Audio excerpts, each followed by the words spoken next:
प्रिय छात्रों नमस्कार। आज अपन बात करेंगे निषेचन के बारे में कि आवृतबीजी पादपों में निषेचन कैसे होता है। देखो बेटा, जो निषेचन होती है या निषेचन है, घटना है और लैंगिक जनन की, सेक्सुअल रिप्रोडक्शन की क्या होती है, महत्वपूर्ण घटना होती है। देखो निषेचन, सबसे पहले बात करते हैं निषेचन किसे कहते हैं। आपको मैंने पहले भी बताया था बेटा, निषेचन का मतलब होता है कि नर एवं मादा युग्मकों का संयोजन। क्या? नर व मादा युग्मकों का संयोजन या संलयन, फ्यूजन, संलयन क्या कहलाता है? निषेचन कहलाता है। क्या कहलाता है? जब नर युग्मक मादा युग्मक के साथ क्या हो जाते हैं? फ्यूज हो जाते हैं, संगलित हो जाते हैं, संलित हो जाते हैं या संयोजित हो जाते हैं, तो उस क्रिया को अपन क्या कहते हैं बेटा?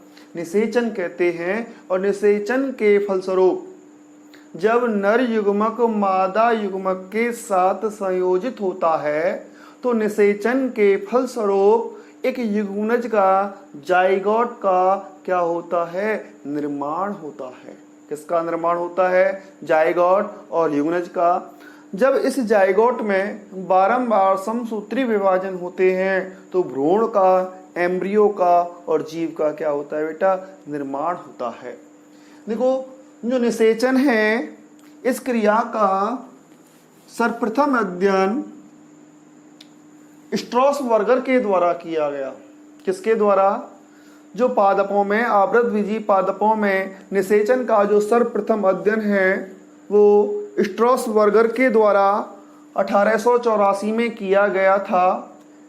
और कौन से पादप में किया? इन्होंने इसकी जो खोज है वो लिलियम नामक पादप में की थी। किसमें की थी? सर्वप्रथम निषेचन का, किसका बेटा? निषेचन का सर्वप्रथम अध्ययन किसके द्वारा? स्ट्रॉसबर्गर के द्वारा।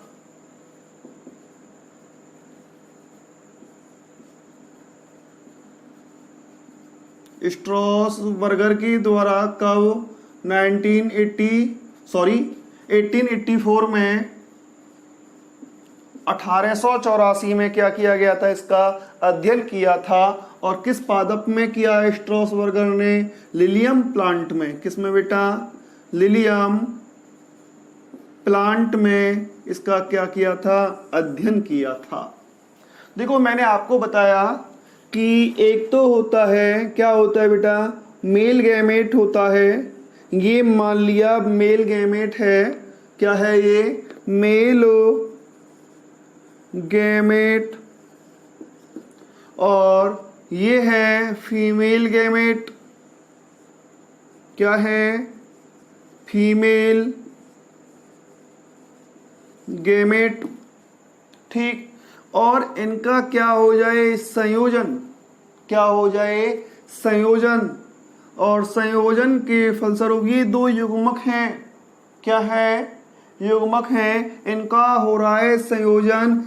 ठीक है ना? और इसमें अर्थात युग्मक संलयन हो रहा है। क्या हो रहा है बेटा? युग्मक संलयन। और युग्मक संलयन को अपन क्या कहते हैं? फर्टिलाइजेशन कहते हैं। क्या कहते हैं? फर्टिलाइजेशन कहते हैं। और फर्टिलाइजेशन के फलस्वरूप किसका निर्माण होता है? जाइगोट का निर्माण होता है। किसका निर्माण होता है? एक द्विगुणित जाइगोट का क्या होता है बेटा? निर्माण होता है। अब देखो, जो मेल गैमेट्स हैं आपको मैंने बताया था किसमें बनते हैं। जो मेल गैमेट्स होते हैं वो किसमें बनते हैं? नर युग्मकोद्भिद में बनते हैं। ठीक। या नर युग्मकोद्भिद में होते हैं। और जो फीमेल गैमेट हैं वो बेटा किसमें होते हैं? किसमें होते हैं? मादा युग्मकोद्भिद में फीमेल गैमेटो ब्रायोफाइट में होते हैं, एम्ब्रियो सैक में होते हैं।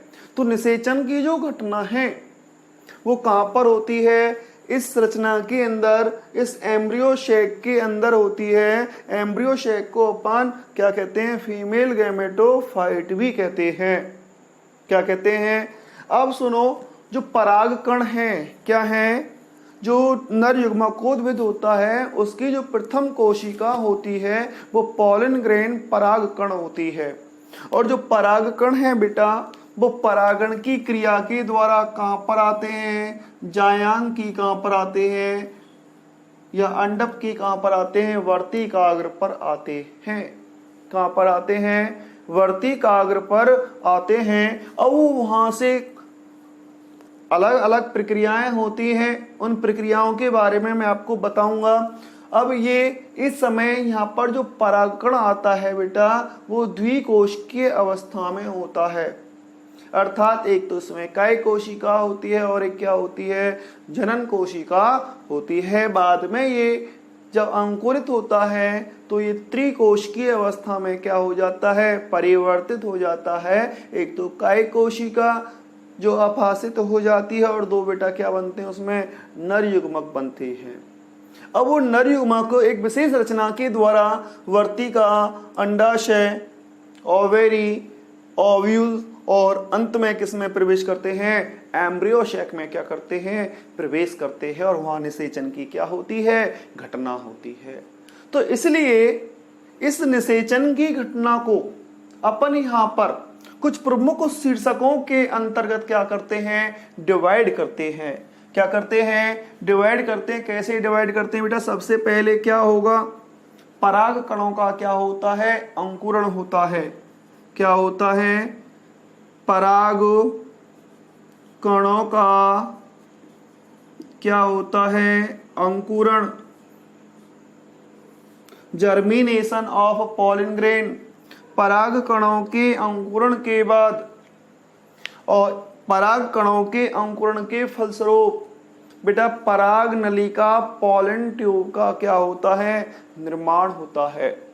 पॉलन ट्यूब बन गई। अब पॉलन ट्यूब क्या करती है? स्टिग्मा में प्रवेश करती है, फिर स्टाइल में प्रवेश करती है। तो पराग नली में क्या होती है बेटा? वृद्धि होती है। क्या होती है? पॉलन ट्यूब में क्या होती है? वृद्धि होती है। दूसरा स्टेप है पराग नली में वृद्धि। पराग नली में वृद्धि,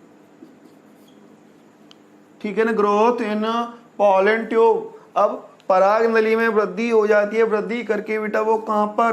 अंडाशय में प्रवेश करती है। अंडाशय के बाद आपको पता है अंडाशय में अनेक गोल गोल रचनाएं होती हैं जिन्हें अपन क्या कहते हैं? बीजांड कहते हैं।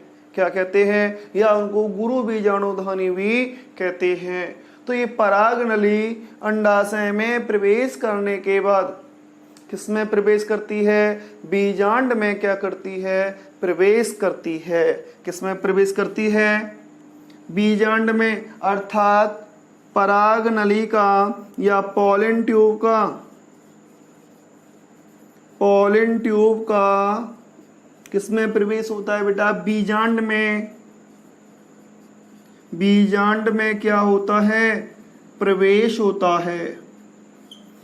ठीक है, बताऊंगा मैं आपको कैसे प्रवेश होता है। अब सुनो, ये बीजांड में प्रवेश होने के बाद किसमें? बीजांड में प्रवेश होने के बाद ये किसमें प्रवेश करेगी? किसमें प्रवेश करती है बेटा? ये अंदर की रचना कौन सी है? Embryo sac. क्या है? Embryo sac. अर्थात पराग नली का किसमें प्रवेश होता है? चौथा क्या है? पॉलन ट्यूब का। किसका?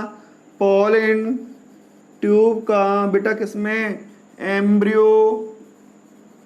एम्ब्रियो सैक में क्या होता है? प्रवेश होता है। तो निषेचन की क्रिया का अपन इन चार शीर्षकों के अंतर्गत क्या करेंगे? अध्ययन करेंगे। देखो, सबसे पहले क्या है? पराग कणों का अंकुरण। पराग कणों का जो अंकुरण है वो कहाँ पर होता है? वर्तिकाग्र पर होता है। ये पराग कण अंकुरित होकर, डिटेल से बताऊंगा, किसका निर्माण करते हैं बेटा? पॉलन ट्यूब का क्या करते हैं, निर्माण करते हैं। किसका, अब पॉलन ट्यूब, ठीक है ना, अंकुरण के फलस्वरूप क्या बन गई, पॉलन ट्यूब। अब पॉलन ट्यूब में क्या होती है, वृद्धि होती है। अब ये पॉलन ट्यूब कहाँ प्रवेश करती है, कहाँ पर बेटा, स्टाइल में प्रवेश करती है। और स्टाइल में प्रवेश करती हुई कहाँ पहुंच गई, ओवेरी में, अंडाशय में पहुंच जाती है। कहाँ पहुंच जाती है, अब अंडाशय में पहुंचने के बाद बेटा ये कहाँ प्रवेश करती है, ये प्रवेश करती है बेटा बीजांड में। और बीजांड में प्रवेश करने के बाद ये प्रवेश करती है किसमें, एम्ब्रियो सैक में। किसमें, मादा युग्मकोद्भिद में, एम्ब्रियो सैक में, भ्रूण कोश में क्या करती है, ये प्रवेश करती है। प्रवेश करने के बाद देखो इस पॉलन ट्यूब में दो नरयुग्मक होते हैं। एक नलिकीय कोशिका या क्या होती है, अपाशित का एक कोशिका होती है, उसका कोशिका द्रव्य होता है। और वो जो नरयुग्मक होते हैं या मुक्त होकर अंड कोशिका के साथ और किसके साथ, द्विगुणित ध्रुवीय केंद्र के साथ क्या होते हैं बेटा, संयोजित होते हैं। ठीक, अब यहां पर क्या हो रहा है, किसका, पराग नली के माध्यम से, पॉलन ट्यूब के माध्यम से जो मेल गैमेट्स हैं उनका क्या हो रहा है, स्थानांतरण। क्या हो रहा है, स्थानांतरण। अब अपन डिटेल में 1 बाय 1 इन चारों स्टेप्स के बारे में पढ़ेंगे।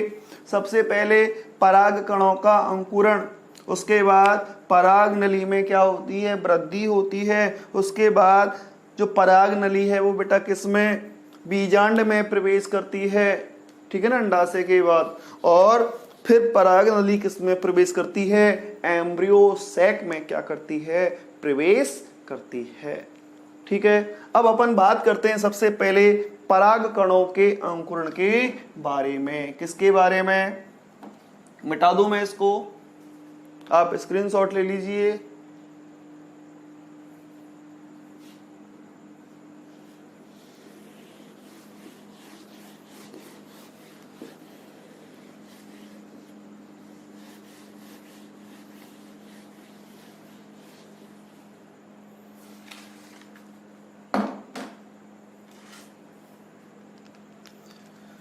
फर्स्ट क्या बेटा, पराग कणों का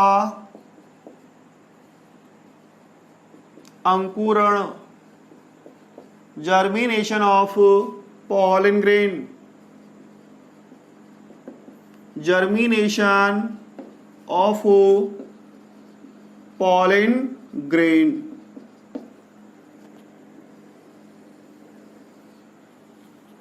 देखो पराग कणों का अंकुरण, जर्मिनेशन ऑफ पॉलन ग्रेन। जो परागकण है ये मान लिया पॉलन ग्रेन है, पहले आउटलाइन के द्वारा बता रहा हूं मैं आपको। जो पॉलन ग्रेन है, परागकण है, वो कहां पर पहुंचते हैं, स्टिग्मा पर। कहां पर पहुंचते हैं, स्टिग्मा पर। इस क्रिया को अपन क्या कहते हैं बेटा, पॉलिनेशन कहते हैं। क्या कहते हैं, पॉलिनेशन। परागण की क्रिया के द्वारा जो परागकण होते हैं वो वर्तिकाग्र पर क्या होते हैं, पहुंच जाते हैं। और जहां पर क्या होता है, जर्मिनेशन, अंकुरण प्रारंभ होता है। पराग कणों का जो अंकुरण है वो कहां पर होता है, अंडक के वर्तिकाग्र पर, जायांकी वर्तिकाग्र पर क्या होता है, पराग कणों का अंकुरण होता है। देखो बेटा, अंकुरण से पहले क्रिया होती है पॉलन पिस्टिल इंटरएक्शन, पराग स्त्रीकेसर पारस्परिक क्रिया। यदि पिस्टिल इसको पहचान लेती है कि मेरी जाति के हैं तो वो अंकुरित होते हैं, और नहीं पहचानती तो उनको क्या कर देती है, वो रिजेक्ट कर देती है, वो अंकुरित नहीं होते। अब ये देखो स्टिग्मा की बात करते हैं अपन। जो स्टिग्मा होती है इस पर छोटे छोटे बेटा क्या होते हैं, रोम होते हैं। क्या होते हैं, इस पर विभिन्न प्रकार के क्या पाए जाते हैं, छोटे छोटे रोम होते हैं। और इसी स्टिग्मा पर कुछ पदार्थ भी उपस्थित होते हैं।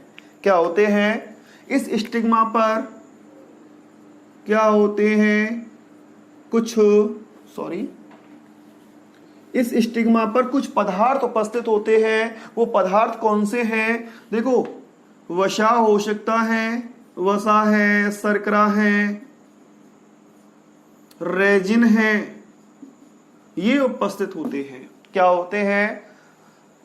इस स्टिग्मा पर वसा, शर्करा व रेजिन उपस्थित होते हैं। जब पॉलन पिस्टल इंटरएक्शन हो जाता है तो ये छोटे छोटे रोम होते हैं, वो जल योजित हो जाते हैं। अर्थात यहाँ पर क्या आ गया बेटा? जल भी आ गया। अब परागकण किसका? जल का, वसा का, शर्करा का, रेजिन का क्या करते हैं? अवशोषण करते हैं। अर्थात ये जो पदार्थ बताए मैंने आपको, अंकुरण के लिए माध्यम प्रदान करते हैं। क्या करते हैं बेटा? अंकुरण के लिए क्या प्रदान करते हैं? माध्यम प्रदान करते हैं, मीडियम प्रदान करते हैं। ठीक है, अब सुनो, अब इनका क्या होता है? जब ये माध्यम इनके लिए परागकणों के लिए, इन परागकणों के लिए स्टिग्मा पर माध्यम मिल जाता है तो ये अंकुरित होते हैं। और अंकुरण में क्या लगता है? कुछ समय लगता है। क्या लगता है? अंकुरण में लगने वाला जो समय होता है उसे अपन जर्मिनेशन पीरियड या क्या कहते हैं? अंकुरण काल। अंकुरण काल किसे कहते हैं बेटा? परागण के बाद पराग कणों के अंकुरण में लगने वाला समय। किसके बाद? परागण के बाद। परागण की क्रिया कहाँ हुई है ना? परागण का मतलब है पॉलन ग्रेन का स्टिग्मा पर स्थानांतरण। अब वहां पर स्थानांतरण होने के बाद जब उन्हें माध्यम मिलता है, पॉलन पिस्टल इंटरएक्शन होता है, और होने के बाद जब वो स्वीकार कर लिए जाते हैं तो ये वसा, शर्करा, रेजिन और जल उसके लिए माध्यम प्रदान करते हैं और वहां क्या होता है? अंकुरण होता है। और अंकुरण में लगने वाला जो समय है क्या है? अंकुरण में, पराग कणों के अंकुरण में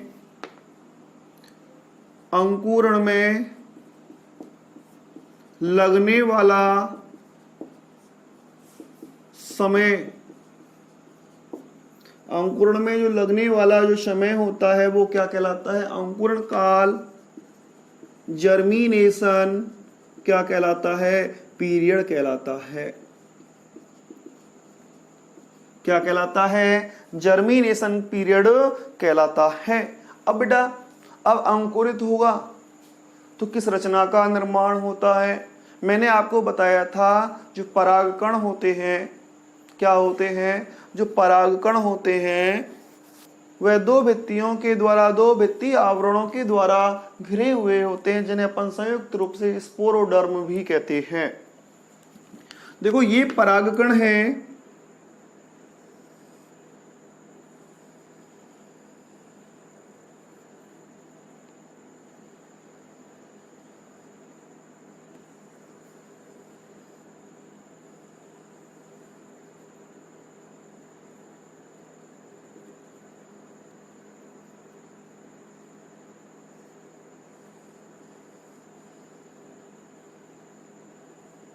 याद आ गया होगा आपको, इस प्रकार की चित्र मैंने आपको बनाया था। ये क्या है बेटा? परागकण। ठीक है ना? क्या है ये? परागकण है। इसमें आपको पता है क्या होती है? क्या कोशिका होती है और एक क्या होती है? जनन कोशिका होती है। इसमें कोशिका द्रव्य होता है। जो अंदर वाला आवरण होता है वो क्या कहलाता है? ये वाला जो इंटाइन कहलाता है, अंतः चोल कहलाता है। बाहर वाला क्या कहलाता है बेटा? एग्जाइन कहलाता है। ठीक। अब अंकुरण के दौरान इसमें जब जल प्रवेश करता है तो क्या होता है? जो इंटाइन होती है, क्या होती है? जो इंटाइन होती है बेटा, जो अंतः चोल होता है, वो जनन छिद्र से क्या निकलता है? बाहर निकलता है। अतिवृद्धि होती है और वो अतिवृद्धि क्या कहलाती है? पॉलन ट्यूब कहलाती है। क्या कहलाती है? पॉलन ट्यूब कहलाती है। अर्थात जो पॉलन ट्यूब का जो निर्माण है वो किससे होता है, अंतःचोल से होता है। परागकण के किस भाग से निकलती है, जर्म पोर से निकलती है। जनन छिद्र से क्या होती है बेटा, वो बाहर निकलती है। अब ये अंकुरित हो गए, पराग नली की क्या हो गई बेटा, निर्माण हो गया। अब सुनो, कुछ परागकण तो बेटा एक ही पराग नली का निर्माण करते हैं।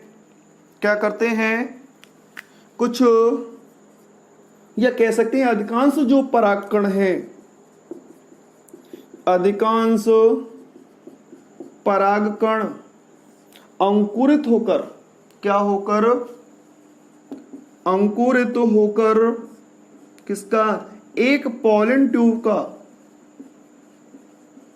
किसका निर्माण करते हैं बेटा, एक पॉलन ट्यूब का क्या करते हैं, निर्माण करते हैं। क्या करते हैं, एक पॉलन ट्यूब का निर्माण करते हैं। और जो एक पॉलन ट्यूब का जो निर्माण करते हैं वो एक नलिकीय कहलाते हैं। क्या कहलाते हैं, एक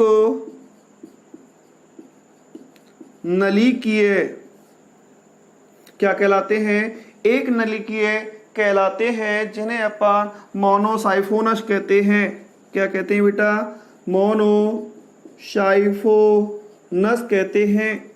अब देखो दूसरी स्थिति क्या बनी, ये तो प्रथम स्थिति हो गई कि एक पॉलन ट्यूब का क्या हुआ बेटा, निर्माण हुआ। क्या हुआ, एक पॉलन ट्यूब का निर्माण हुआ। कभी कभी क्या होता है कि कुछ परागकण अंकुरित होकर किसका निर्माण, एक से अधिक पराग नली का निर्माण करते हैं। एक से अधिक किसका, पॉलन ट्यूब का क्या करते हैं, निर्माण करते हैं। दो स्थितियां हो गई, परागकण यदि एक पॉलन ट्यूब का निर्माण करता है तो उसे एक नलिकीय, और यदि एक से अधिक करता है तो उसे क्या कहेंगे, बहुनलिकीय। क्या कहते हैं उसको अपन, बहुनलिकीय, पॉलीसाइफोनस, क्या कहते हैं, पॉलीसाइफोनस कहते हैं। अब सुनो, ये तो मैंने आपको बताया बेटा, जो एक नलिकीय होती है अधिकांश आवृतबीजी पादपों में पाई जाती है, लेकिन जो बहुनलिकीय स्थिति है वो विशेषकर न कुकुरबिटेसी व मालवेसी कुल के पादपों में। कौन से पादपों में, कुकुरबिटेसी के अंतर्गत बेटा आते हैं खीरा, ककड़ी, आर्या, तोरी, ये सब किसके अंतर्गत, कुकुरबिटेसी व मालवेशी, है ना। भिंडी किसके अंतर्गत, मालवेशी के अंतर्गत। कपास किसके अंतर्गत, मालवेशी के अंतर्गत। ठीक है, गुड़हल किसके अंतर्गत, मालवेशी के अंतर्गत। अर्थात कुकुरबिटेसी व मालवेशी कुल के पादपों में एक परागकण के अंकुरण के फलस्वरूप एक से अधिक किसका निर्माण होता है, पॉलन ट्यूब का क्या होता है बेटा, निर्माण होता है। अब क्या वो सभी पॉलन ट्यूब जितनी बनी वो क्या सभी सक्रिय रहती हैं, नहीं। अंत में बहुनलिकीय स्थिति में एक से अधिक क्या बनी, पॉलन ट्यूब, लेकिन उनमें से केवल और केवल बेटा क्या रहती है, अंत में एक ही सक्रिय रहती है, और जो बाकी की होती हैं वो क्या हो जाती हैं, अपहासित हो जाती हैं। क्या हो जाती हैं, अपहासित हो जाती हैं। अब ये देखो, इस पॉलन ट्यूब की जो लंबाई होती है वो बेटा किस पर डिपेंड करती है, वर्तिका की लंबाई पर, स्टाइल की लंबाई पर क्या करती है, डिपेंड करती है। अब क्या हो गया, अंकुरण हो गया। क्या हो गया बेटा, अंकुरण में मैंने आपको बताया, अंकुरण के लिए माध्यम क्या होते हैं, वसा होती है, शर्करा होती है, रेजिन होता है, जल होता है। लगने वाला समय क्या कहलाता है, जर्मिनेशन पीरियड कहलाता है। जो पराग नली का निर्माण होता है वो किससे होता है, परागकण के अंतःचोल से होता है। किससे होता है, और ये पराग नली कहाँ से बाहर निकलती है, जर्म पोर से, जनन छिद्र से बाहर निकलती है। अधिकांश परागकण अंकुरित होकर केवल एक ही पॉलन ट्यूब का निर्माण करते हैं, वो क्या कहलाते हैं? मोनोसाइफोनस कहलाते हैं। और कुकुरबिटेसी व मालवेसी कुल के जो पादप हैं वो बेटा एक से अधिक पॉलन ट्यूब का क्या करते हैं? निर्माण करते हैं। और वह अवस्था क्या कहलाती है? बहुनलिकीय अवस्था कहलाती है। क्या कहलाती है? बहुनलिकीय अवस्था कहलाती है। अब हो गया पराग कणों का अंकुरण, क्या हो गया ये? अब बात करते हैं अपन किसकी? पॉलन ट्यूब में वृद्धि की। किसमें? पराग नली में वृद्धि की। ठीक है, मिटा रहा हूं मैं इसको, स्क्रीनशॉट ले लीजिए।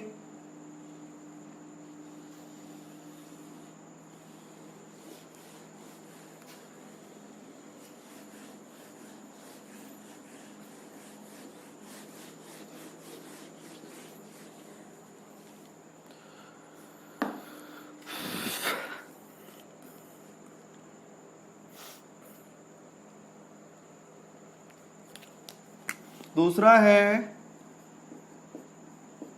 पराग नली में वृद्धि।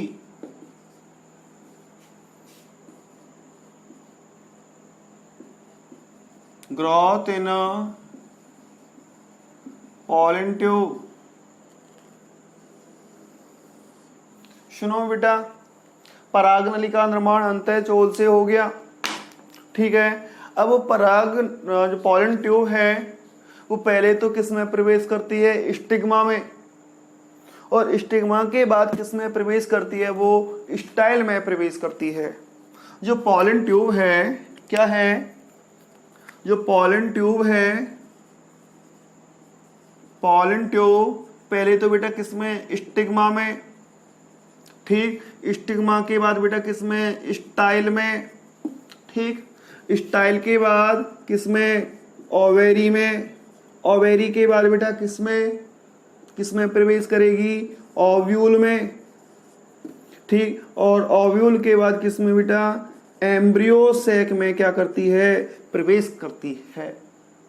अब देखो ये जो रचना है, ये सबकी सब रचना ये तो एक ही भाग में होती है।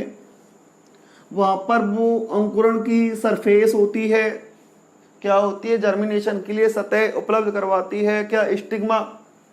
अब जो पॉलन ट्यूब की जो लंबाई होती है, किसकी?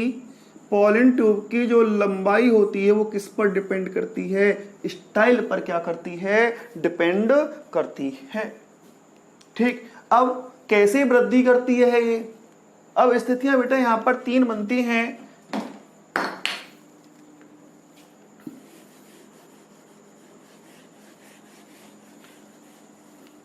देखो स्थितियां कैसी बनती हैं? 3 बनती हैं। ये स्टाइल है, क्या है? स्टाइल की 3 स्थितियां बन रही हैं यहां पर।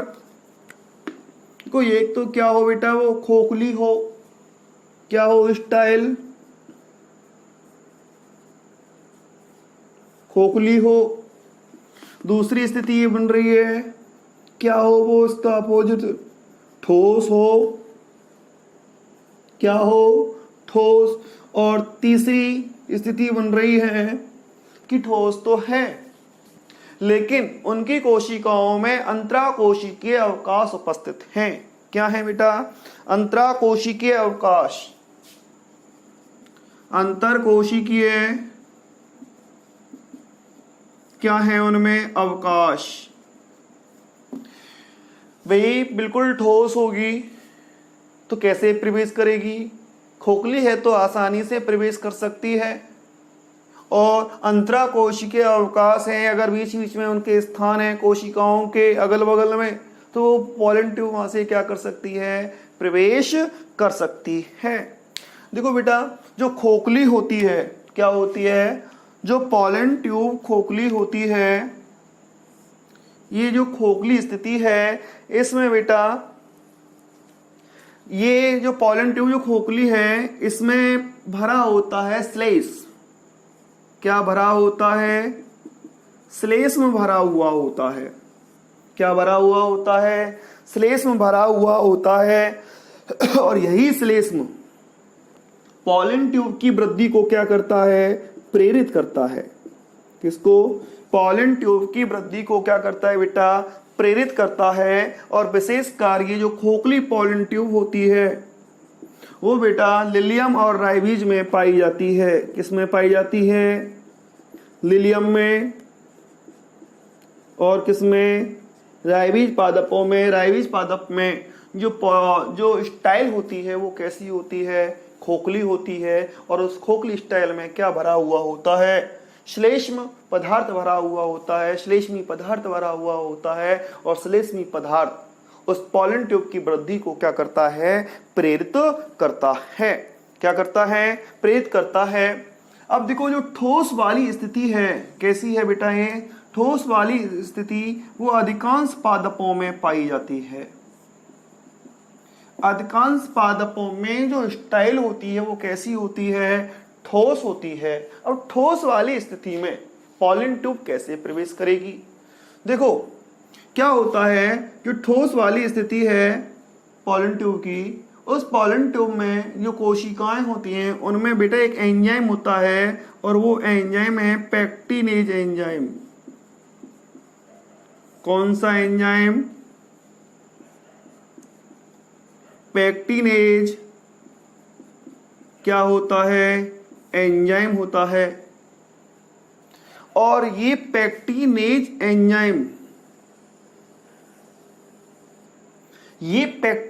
एंजाइम स्टाइल की कोशिकाओं का क्या करता है? अपघटन करता है।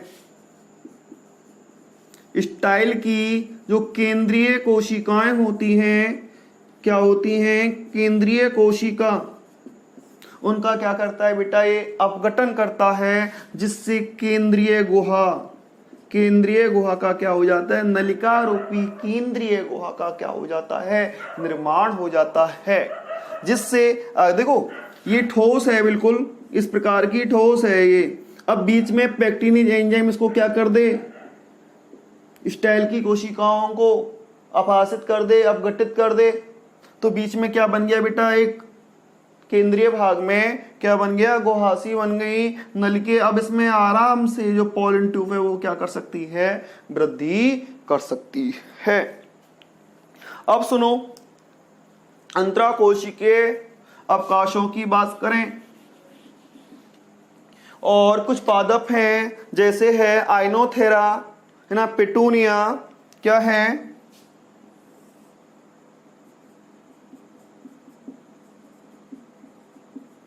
आइनोथेरा, कहीं पर थीरा है, पर थीरा, आइनोथेरा और पिटूनिया में अंतराकोशिकीय अवकाश होते हैं। जैसे ये मान लिया पॉलन ट्यूब, ये है अपनी क्या स्टाइल है। अब बेटा इसमें ये जो कोशिकाएं होती है इस प्रकार की व्यवस्थित होती हैं। अब देखो यहां पर क्या है? ये अवकाश, तो पॉलन ट्यूब इन अवकाशों से होती हुई कहां पहुंच जाती है? अंडाशय में पहुंच जाती है। कहां पहुंच जाती है? अंडाशय में पहुंच जाती है। जो पॉलन ट्यूब की जो वृद्धि है क्या है बेटा? इसकी जो वृद्धि होती है वो हमेशा कहां होती है? अंडाशय की ओर ही होती है। कहां होती है? इसकी जो वृद्धि है वो हमेशा और हमेशा कहां पर होती है? अंडाशय की ओर होती है। अंडाशय की ओर क्यों होती है? अब सुनो, अंडाशय की ओर इसलिए होती है क्योंकि अंडाशय और जो स्टाइल है और जो बेटा बीजांड है उसमें रसायनवर्ती कारक होते हैं। क्या होते हैं? अंडाशय में, बीजांड में क्या होते हैं? रसायनवर्ती क्या होते हैं बेटा? कारक होते हैं। कुछ ऐसे रसायन होते हैं जो कि पॉलन ट्यूब को, किसको? पॉलन ट्यूब को अपनी ओर क्या करते हैं? आकर्षित करते हैं। तो यहाँ पर स्पष्ट है क्या कि जो पॉलन ट्यूब की जो वृद्धि होती है वो बेटा एक दिशीय होती है। कैसी होती है? पॉलन ट्यूब की जो वृद्धि है, पॉलन ट्यूब जो ग्रोथ है वो हमेशा बेटा कैसी होती है? एक दिशीय होती है, एक ही दिशा में होती है।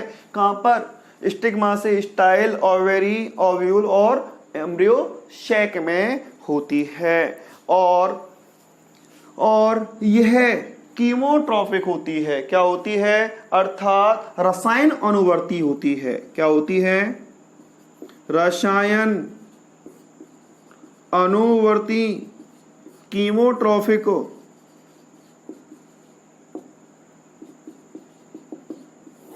पॉलन ट्यूब की जो वृद्धि है वो एक ही दिशा में होती है ना, कीमोट्रॉफिक होती है। इसकी 3 स्थितियां होती हैं। किसके आधार पर? स्टाइल की आधार पर। स्टाइल खोखली है। खोखली किसमें होती है बेटा? लिलियम में, राइवीज में। और जो खोखली है उसमें आसानी से क्या कर जाती है? पॉलन ट्यूब प्रवेश कर जाती है और उसमें श्लेष्म भरा हुआ होता है। जो ठोस है, अधिकांश पादपों में जो स्टाइल है, जो वर्तिका होती है वो ठोस होती है और उनमें बेटा एक पैक्टिनेज एंजाइम होता है। वो पैक्टिनेज एंजाइम केंद्रीय कोशिकाओं को क्या कर देता है? नष्ट कर देता है, जिससे गुहा बन जाती है। और उस गुहा के माध्यम से जो पॉलन ट्यूब है वो आसानी से कहां पर? अंडाशय की ओर क्या करती है? वृद्धि करती है। कुछ पादप हैं जैसे आइनोथेरा है, पिटूनिया है, उनकी कोशिकाओं में, किसकी में? स्टाइल की कोशिकाओं के मध्य क्या होता है बेटा? अंतर कोशिकीय अवकाश होता है। अर्थात वो कोशिकाएं ढीली बंधी होती हैं और उन अवकाशों के मध्य से, इन अवकाशों के मध्य से जो पॉलन ट्यूब है वो क्या कर जाती है? प्रवेश कर जाती है, वृद्धि कर जाती है और कहाँ पहुंच जाती है? अंडाशय में पहुंच जाती है। अब अंडाशय में पहुंचने के बाद वो कहां पर प्रवेश करती है बेटा? बीजांड में क्या करती है? प्रवेश करती है। पहले आप इसका स्क्रीनशॉट लीजिए। ठीक है, मिटा दो इसको।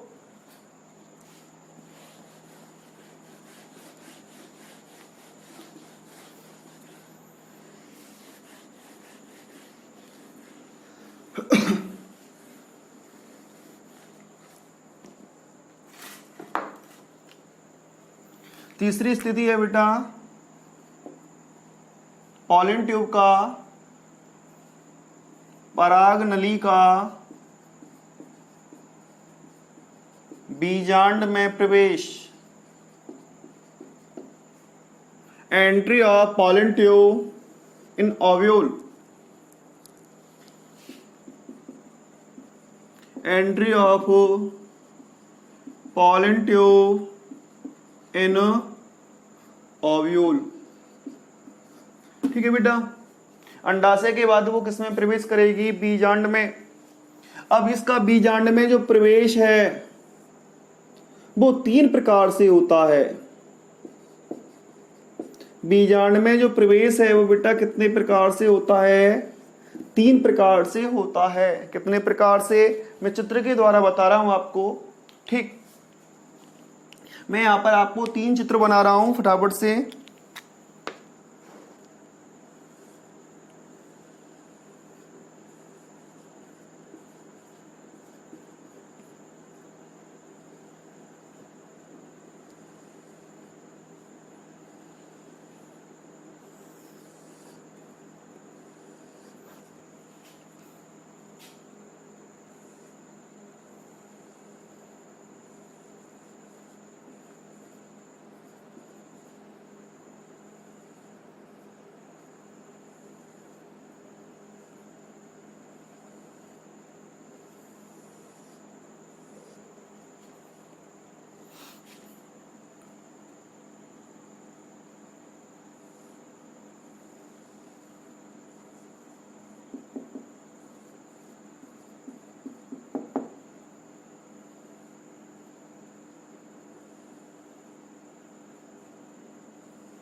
ठीक है बेटा, मैंने आपको यहां पर 3 बीजांडों के चित्र बनाए हैं। देखो क्या है कि आपको पता है ये तो है बीजांड व्रंत, ये बीजांड द्वार है, ये अध्यावरण और ये निभाग है। क्या है? निभाग। यदि पॉलन ट्यूब का, किसका बेटा? यदि पॉलन ट्यूब का जो प्रवेश है वो कहाँ से हो, बीजांड द्वार से हो। मान लिया ये पॉलन ट्यूब है और इसका जो प्रवेश है वो किससे हो, बीजांड द्वार से हो। किससे हो, बीजांड द्वार से हो। तो उस प्रवेश को कहते हैं अपन बीजांड द्वारी प्रवेश। क्या कहते हैं, बीजांड द्वारी प्रवेश कहते हैं। पौरोगेमी, पौरोगेमी किसे कहते हैं बेटा, जब पराग नलिका का बीजांड में प्रवेश किसके माध्यम से हो, बीजांड द्वार से हो। यदि पॉलन ट्यूब उस बीजांड में कहां से प्रवेश करे, बीजांड द्वार से प्रवेश करे। किससे, बीजांड द्वार माइक्रोपाइलेंड से क्या करे, प्रवेश करे, तो उसको क्या कहते हैं बेटा, बीजांड द्वारी प्रवेश कहते हैं। और एक सामान्य विधि है, क्या है बेटा, एक ये सामान्य विधि है और अधिकांश पादपों में यही पाई जाती है। किसमें, मोस्टली प्लांट में कौन सी विधि होती है, पौरोगेमी होता है। अधिकांश पादपों में जो पॉलन ट्यूब का बीजांड में जो प्रवेश होता है वो किसके माध्यम से या कहां से होता है, बीजांड द्वार से होता है। ठीक है बेटा, बीजांड द्वार से होने वाला प्रवेश, पराग नली का बीजांड द्वार से होने वाला प्रवेश क्या कहलाता है, बीजांड द्वारी प्रवेश कहलाता है। ठीक, दूसरा है बेटा निभागी प्रवेश। क्या है, निभागी प्रवेश, यहां पर लिख रहा हूं मैं, नीचे लिख दूं, चलो इसको मैं मिटा रहा हूं, यहां पे लिख रहा हूं। दूसरा है निभागी प्रवेश, चैलेजोगेमी। क्या बेटा, चैलेजोगेमी।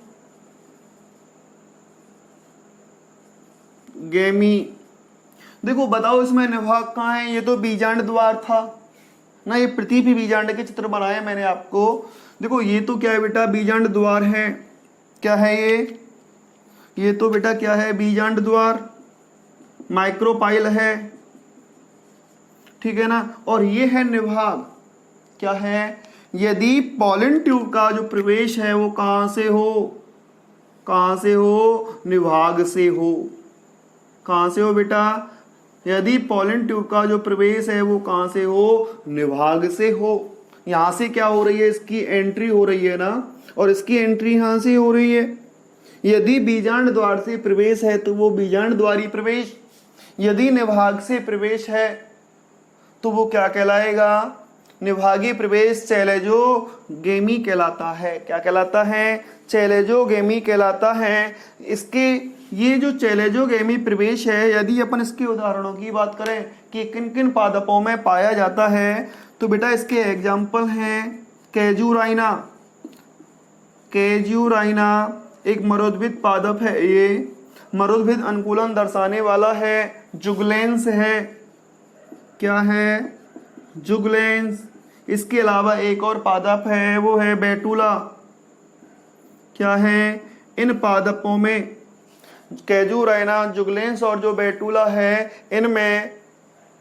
इनमें जो पराग नली का बीजांड में प्रवेश होता है वो कौन सा होता है, चैलेजोगेमी, निभागी प्रवेश होता है। क्या होता है। अब तीसरी स्थिति में बात करें, देखो यदि यहां पर देखो ये पॉलन ट्यूब है, पॉलन ट्यूब वृद्धि करती हुई अंडाशय के बाद बेटा किसमें, बीजांड में, और यहां से प्रवेश करने लगे ये यहां से। बताओ ये क्या है, दोनों के दोनों अध्यावरण, बाह्य अध्यावरण और अंत्य अध्यावरण।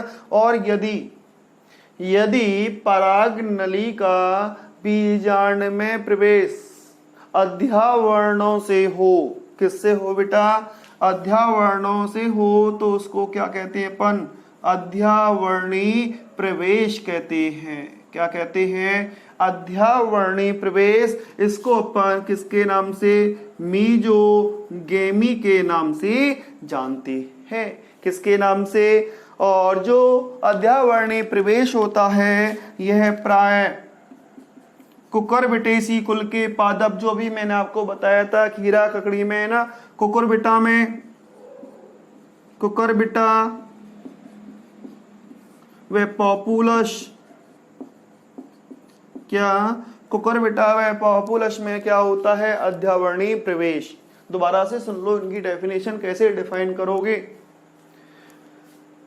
पराग नली का बीजांड द्वार से होने वाला प्रवेश, बीजांड द्वारी प्रवेश पौरोगेमी।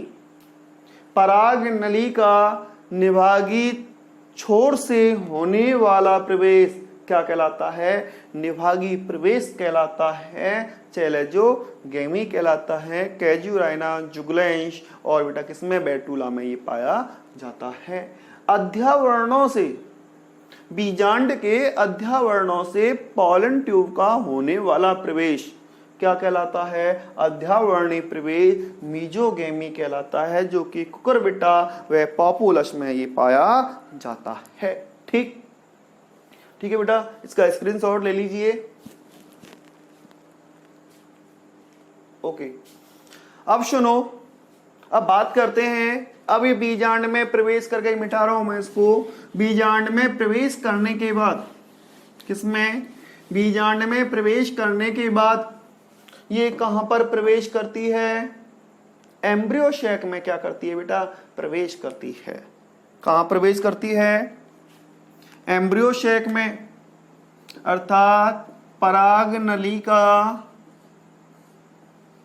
नली का किसमें, भ्रूण कोश, जिसको अपन क्या कहते हैं, एम्ब्रियो शैक कहते हैं। एम्ब्रियो शैक में क्या होता है, प्रवेश होता है। किसमें, एम्ब्रियो शैक में क्या होता है, प्रवेश होता है। ठीक, अब सुनो, अभी मैंने आपको 3 स्थितियां बताई, कौन कौन सी, एक तो बीजांड द्वारी प्रवेश बताया, एक आपको निभागी प्रवेश बताया और एक अध्यावरणीय प्रवेश बताया। पॉलन ट्यूब बीजांड में इन तीनों भागों से प्रवेश कर सकती है। अधिकांशतः जो प्रवेश होता है वो बेटा कौन सा होता है, बीजांड द्वारी प्रवेश होता है। अब बीजांड के बाद, किसके बाद, बीजांड के बाद पॉलन ट्यूब का, जो पॉलन ट्यूब है, देखो कहां से चली, जो पॉलन ट्यूब है वो कहां से चली, स्टिग्मा से। स्टिग्मा से किसमें बेटा, स्टाइल में। ठीक, स्टाइल की मैंने 3 स्थितियां बताई आपको। स्टाइल के बाद किसमें बेटा, ओवेरी में, और ओवेरी के बाद किसमें, ओव्यूल में। ओव्यूल में मैंने आपको 3 स्थितियां बताई, बीजांड द्वारी, अध्यावरणीय और निभागी। और ओव्यूल के बाद अब बेटा किसमें प्रवेश करेगी, एम्ब्रियो सैक में क्या करती है, प्रवेश करती है। देखो, जो एम्ब्रियो सैक में जो प्रवेश होता है पॉलन ट्यूब का, किसमें, एम्ब्रियो सैक में जो पॉलन ट्यूब का जो प्रवेश होता है वो हमेशा किससे होता है, माइक्रोपाइल एंड से होता है, बीजांड द्वारी छोर से ही होता है। ठीक है ना, किससे होता है, बीजांड द्वारी छोर से। बीजांड में कहीं भी प्रवेश कर गई लेकिन वो मुड़ के नहीं, वो अंत में कहां जाती है बेटा, बीजांड द्वारी छोर पर आ जाती है। कहां पर आ जाती है, अब देखो अपन बात करते हैं कैसे कैसे प्रवेश हो सकता है। ठीक है ना, मैं मिटा रहा हूं, ये यहाँ पे एक चित्र बना रहा हूं यहाँ पर बीजांड का।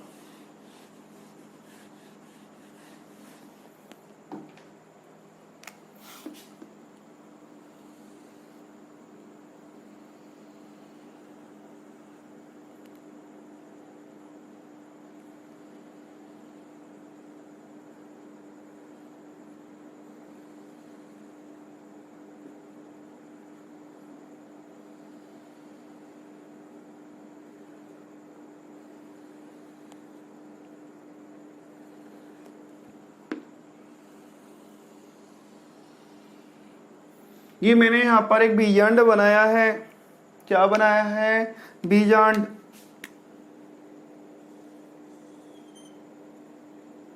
ये क्या है बताओ, ये है बेटा अंडकोशिका।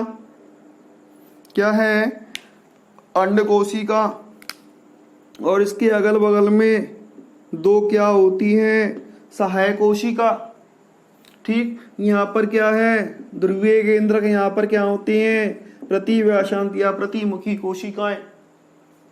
अब जो पॉलन ट्यूब है, देखो पॉलन ट्यूब का जो प्रवेश है मैंने आपको 3 प्रकार का बताया। यहाँ से होती है तो निभागीय प्रवेश, और यहाँ से होती है तो अध्यावरणीय प्रवेश। अगर अध्यावरणीय से प्रवेश करती है तो बेटा यहीं पर आएगी, यहाँ से प्रवेश करेगी तो बेटा वो कहाँ पर आती है, बीजांड द्वारी छोर की ओर आती है। और तो तीसरा प्रवेश बताया था मैंने आपको, कौन सा प्रवेश बताया था, बीजांड द्वारी प्रवेश। देखो बीजांड में प्रवेश करने के बाद ये प्रवेश करती है एम्ब्रियो शैक में। कहां पर प्रवेश करती है, एम्ब्रियो शैक में प्रवेश करती है। अब देखो इसमें एम्ब्रियो शैक में प्रवेश की 3 स्थितियां बनती हैं। एक तो बेटा जो पॉलन ट्यूब है, क्या है, एक तो किसकी, जो पॉलन ट्यूब है वो अंड कोशिका और सहायक कोशिका के मध्य से, देखो यहां से, ये यहां से क्या कर सकती है, प्रवेश कर सकती है। कहां से, अंड कोशिका व सहायक कोशिका के मध्य से क्या कर सकती है, प्रवेश कर सकती है। ठीक है ना, एक स्थिति हो, ये दूसरी स्थिति क्या हो सकती है, देखो दूसरी स्थिति हो सकती है कि भ्रूण कोश की भित्ति, और देखो ये वाली यहां से भ्रूण कोश की भित्ति व सहायक कोशिका के मध्य से, कहा, भ्रूण कोश की भित्ति व सहायक कोशिका के मध्य से क्या कर सकती है, प्रवेश कर सकती है। और तीसरी स्थिति बेटा बनती है, जो सर्वाधिक जो प्रवेश होता है वो कहां से, सहायक कोशिका से या सहायक कोशिका को भेदते हुए। किसको, सहायक, जो सिनर्जिड सेल है, कौन सी सेल, सिनर्जिड सेल,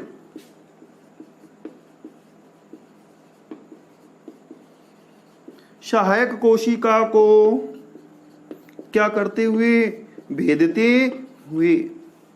3 स्थितियां बनी, लेकिन जो सर्वाधिक जो प्रवेश होता है वो कौन सा प्रवेश होता है, सहायक कोशिका के मध्य से या सहायक कोशिका को भेदते हुए क्या होता है, पॉलन ट्यूब का क्या होता है, प्रवेश होता है।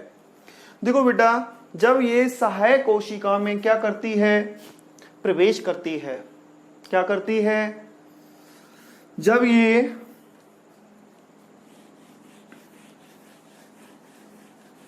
पॉलन ट्यूब, क्या, जो पॉलन ट्यूब है